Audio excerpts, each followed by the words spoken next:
ANMR ನ್ಯೂಸ್ಗೆ ಸ್ವಾಗತ. ಮಟ್ಕಾ ಬಿಡಿ ಇಲ್ಲ ಊರು ಬಿಡಿ, ಡಿವೈಎಸ್ಪಿ ಮುರಳೀಧರ್ ಪಿ ಎಚ್ಚರಿಕೆ. ಚಿಂತಾಮಣಿ ನಗರದ ಬೆಂಗಳೂರು ಜೋಡಿ ರಸ್ತೆಯ ಕನಂಪಲ್ಲಿ ಬಳಿ ಮಟ್ಕಾ ಬರೆಯುತ್ತಿದ್ದ ವ್ಯಕ್ತಿಯನ್ನು ಬಂಧಿಸಿರುವ ಪೊಲೀಸರು ಆತನಿಂದ 50,190 ರು ನಗದು ಹಣ, 3 ಮೊಬೈಲ್ ಸೇರಿದಂತೆ ಇತರೆ ವಸ್ತುಗಳನ್ನು ಗುರುವಾರ ರಾತ್ರಿ ವಶಪಡಿಸಿಕೊಳ್ಳುವಲ್ಲಿ ಪೊಲೀಸರು ಯಶಸ್ವಿಯಾಗಿದ್ದಾರೆ.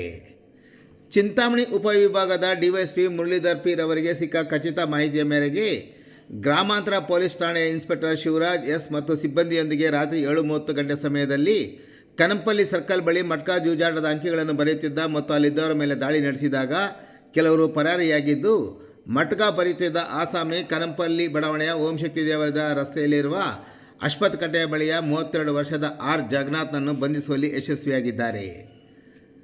ಬಂಧಿತನಿಂದ ಮಟ್ಕಾ ಜೂಜಾಟದ ಅಂಕಿಗಳನ್ನು ಬರೆದಿರೋ 1 ಪೇಪರ್, 1 ನೀಲಿ ಬಣ್ಣದ ball pen, 1 plus mobile phone, Vivo ಕಂಪನಿಯ mobile phone, Redmi mobile phone ಮತ್ತು 50,190 ರು ನಗದು ಹಣ ವಶಪಡಿಸಿಕೊಂಡು ಆತನ ವಿರುದ್ಧ ಪ್ರಕರಣ ದಾಖಲಿಸಿಕೊಂಡು ಕಾನೂನು ರೀತ್ಯ ಕ್ರಮ ಕೈಗೊಂಡಿದ್ದಾರೆ. ಇನ್ನು ಈ ಸಂದರ್ಭದಲ್ಲಿ ಮಾತನಾಡಿದ ಡಿವೈಎಸ್ಪಿ ಮುರಳೀಧರ್ ಅವರು, ಮಟ್ಕಾ ಜೂಜಾಟದ ಬಗ್ಗೆ ಸಿಕ್ಕ ಖಚಿತ ಮಾಹಿತಿಯ ಮೇರೆಗೆ ದಾಳಿ ಮಾಡಿದ್ದು, ಮುಂದಿನ ದಿನಗಳಲ್ಲಿ ಕಾರ್ಯಾಚರಣೆ ಚುರುಕು ಮಾಡುವುದಾಗಿ ಹೇಳಿದ ಅವರು, ಮಟ್ಕಾ ಜೂಜಾಟ ಬಿಡಬೇಕು, ಇಲ್ಲವಾದರೆ ಊರಾದರೂ ಬಿಡಬೇಕು ಎಂದು ಎಚ್ಚರಿಸಿದರು.